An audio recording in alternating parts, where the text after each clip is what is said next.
The iPhone X is here, sometimes called the iPhone X. You can call it whatever you want. I'm not sure anyone knows what its real name is anymore.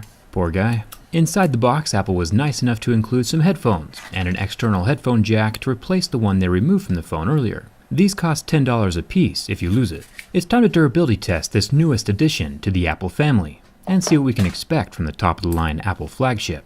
I am worried about these antenna lines. It'll be interesting to see if they give up the ghost like we saw in the Pixel 2, or if Apple's stainless steel frame is strong enough to hold this fruit together. Let's get started.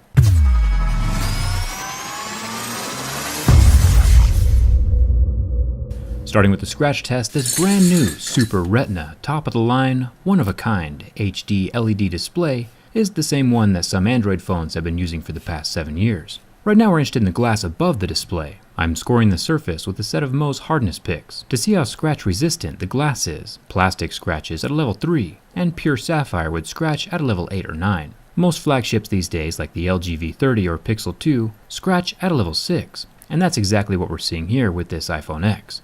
I mean 10. It has a normal scratch at a level 6 and a deeper groove at a level 7. It was interesting to see that both Google and Apple are using beach pictures for their stock background. I kept half expecting Apple's to move as well, but they'll probably invent that next year. The good news is that the screen is not going to be scratched by your normal keys or coins. These metals are softer than the level 6 glass hardness. Not even my Razr Blade can do any damage. It was a little strange to not find a home button at the bottom of the phone. There is no fingerprint scanner to test, since the phone is unlocked with your face this time around, and I'm not gonna scratch test a face to see if it still works or not. The phone can be woken up with just a tap to the screen, so I don't think the home button being gone is too big of a deal. Apple is running out of things to remove though, so it'll be interesting to see what happens next year. Up here at the top of the phone, inside the iconic black notch, is the metal earpiece grill. Slightly recessed under the glass, the metal grill holds its shape and won't be falling out. Plus, the holes are small enough to keep dirt and metal shavings from getting inside the magnetic speaker. Thumbs up for that design. The 7-megapixel front-facing camera is under the same glass as the screen, so no scratches happening here. The back of the phone is also covered in glass, and this is where things start to get bad for us as consumers. The scratch resistance is normal, with no damage being done by my Razr Blade. The iPhone logo is underneath the glass, so it won't be rubbing off or get damaged. That's a good thing. It looks like this was the same tempered glass that was used on the front of the phone, scratching at a level 6 on Mohs scale. So keys and coins won't do damage, but pocket sand and anything else over a level 6, like granite countertops or tile, will scratch the glass. So if you are the type of person who wants to keep your phone pristine, scratch, and fingerprint free, one solution is a skin. Thanks to dbrand for supporting my durability test, this back panel skin is easy to install and hides fingerprints and protects against scratches when you set your phone down. There's also a full body skin that protects the frame from damage as well. Additionally, skins are also great for hiding accidental cracks in the back glass, which I'll get to in a second. If you're looking for something a bit more colorful than the matte black that you see here, dbrand has a ton of color options available. Whether you want to keep that Apple logo intact, or my personal favorite, debrand your phone entirely, I'll link the customizer in the description if you want to play around and design your own iPhone. Let's talk about cracks. This might come as a surprise, but glass is glass, and very susceptible to damage. The biggest flaw in this phone is that the back glass is near impossible to replace. Even Apple themselves charge $549 to replace the back glass. Even if you get the insurance and pay the $99 deductible, you're still out $300 for a back panel replacement. The most fragile and most often broken component on this phone is the most expensive to replace. It does have a little plastic buffer between the glass and the metal, which is smart, but as we saw from my iPhone 8 drop test, the glass can crack from a drop as small as 3 feet. I would like to see, by a raise of hands, who here wants to pay $549 for a back glass replacement. Hey Jerry. What? Nobody raised their hands. I guess $549 is a lot of money. But iPhones get dropped a lot. Won't it hurt Apple's image if there's a bunch of unfixable broken iPhones walking around a year from now? Yeah. That's like getting a flat tire and needing to buy a whole new car. I know. Do you think Apple will change their pricing to help their customers in the future? Probably not. Well, that's unfortunate.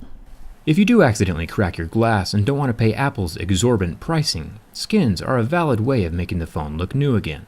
The flawed back glass construction aside, this camera on the phone is pretty awesome. Dual 12 megapixel sensors with a telephoto lens is a fantastic combination. Cameras are something Apple does really well. Apple claims this lens is sapphire and does a good job of resisting my razor blade, which is about a 5 or 5.5 on most scale. There are two circular cutouts on the lens, one for the microphone and another for the quad LED flash. And this iPhone X10 keeps the same stainless steel theme around the edge. It does stick up kind of far, but with how much power it's packing, it's understandable and forgivable. Judging by the marks that my Level 6 Mozpix leaves on the lens though, Apple is still using their unique blend of sapphire that doesn't quite match up with the rest of the world's. I've covered that in a few previous videos. The sides of this phone are made from stainless steel. Quite possibly one of my favorite build materials on a cell phone. Super solid, heavy, and just looks good. The side buttons are made from the same stainless steel material. Thumbs up for consistency. Not quite the same ear-bleeding sound we get from aluminum. This is because aluminum is a bit softer than steel and scratches easier.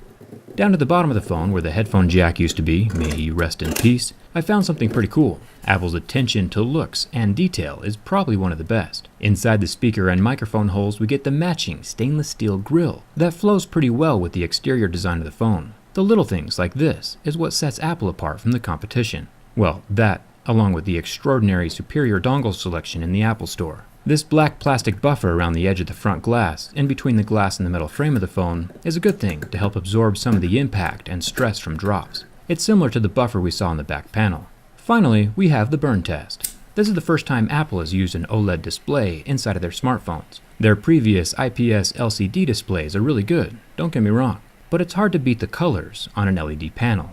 One unique thing about this phone is its touch sensitivity at 120 Hz. The refresh rate of the display is still 60 Hz like on previous phones, but this display tracks your finger 120 times per second instead of the usual 60 times per second like on the iPhone 8. The average person will probably never notice this, but it's interesting to know that it's there. The screen lasted 25 seconds under the heat from my lighter before going white and not recovering. You can tell by my fingerprint remaining on the burn mark that the oleophobic coating has burned off, so there is permanent damage. Don't try this trick at home. The heat did mess with the touch sensitivity for a second, but after the phone cooled down, it all came back.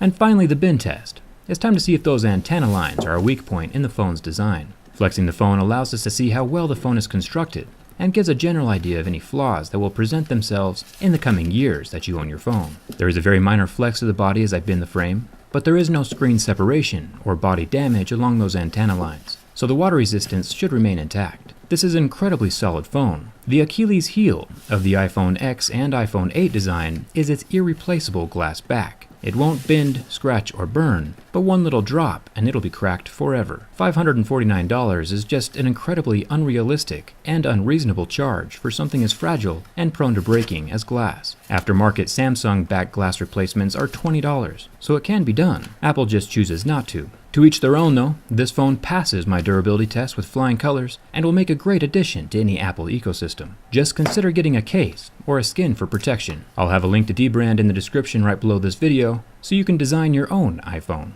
What do you think of this new iPhone XS? Let me know in the comments. Come hang out with me on Instagram and Twitter, and thanks a ton for watching. I'll see you around.